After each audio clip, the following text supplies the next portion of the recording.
Hi, Mark here. Well, my Wen 4x36 belt disc benchtop sander has just arrived, and I'm inviting you along for the unboxing. And here it all is, unboxed. This is the main unit, taken out of its styrofoam sarcophagus within the box, and we can see that the belt and the sanding disc were already installed at the factory. In another plastic bag and well oiled was this work table with the bolt and knob that mounts it. We also have a work support piece and the Allen wrench and the two bolts that help you to mount it to this area up here. Then of course you have the miter gauge. And finally, we have a piece of corrugated cardboard that was found inside this plastic bag that has no purpose that I can think of. Okay, the next thing I did was start this thing up. And the first thing I noticed was that the belt very slowly slipped all the way to the back, which means that the tracking wasn't set properly. I was able to adjust that very easily just by turning this knob while it was running until the belt centered itself again on these two rollers.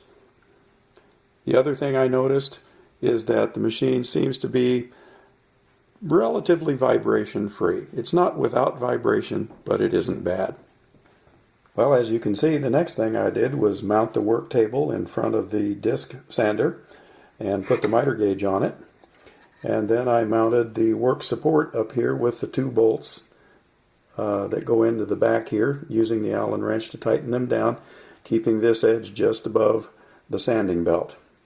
One thing I did notice mounting the miter gauge is that it's pretty wobbly in here. If you're trying to do accurate work, you're going to have to do something about making it a little fatter along here so that it fits more tightly into the miter track there.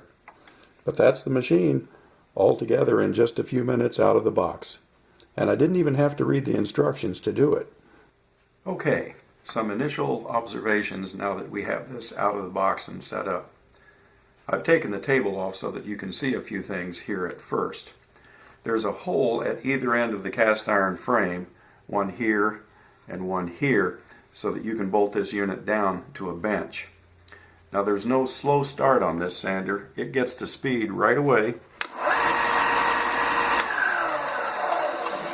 and it stops quickly too. You can remove the sanding belt by pulling out on this tension lever and just pulling the belt off the front.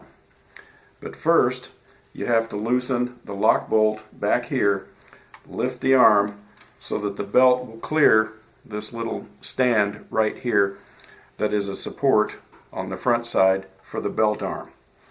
It would be easier to remove the belt if they'd put the support behind it, but then both support points for the arm would have been on the back side, perhaps making this arm less stable.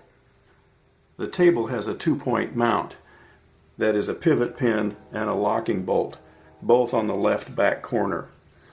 The pin is slightly undersized for the mounting hole, so there is some wobble. Table angle marker is reasonably accurate on this gauge on the side here. I've already mentioned that the miter gauge sits loosely in the track. You can fix that by adding aluminum or stainless steel tape to either side of the tracking bar.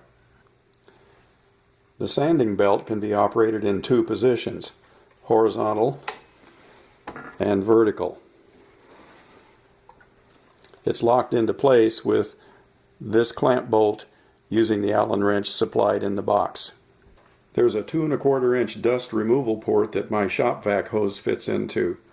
It does triple duty by removing dust from both belt and disc operations and pulling cooling air across the otherwise sealed motor through slots in the bottom plate. The tracking adjustment knob offers just the right amount of resistance to turning. It also adjusts the tracking at a manageable rate, not too fast. Well, that's it for now. I'll let you know how well this sander works when I've used it for a while.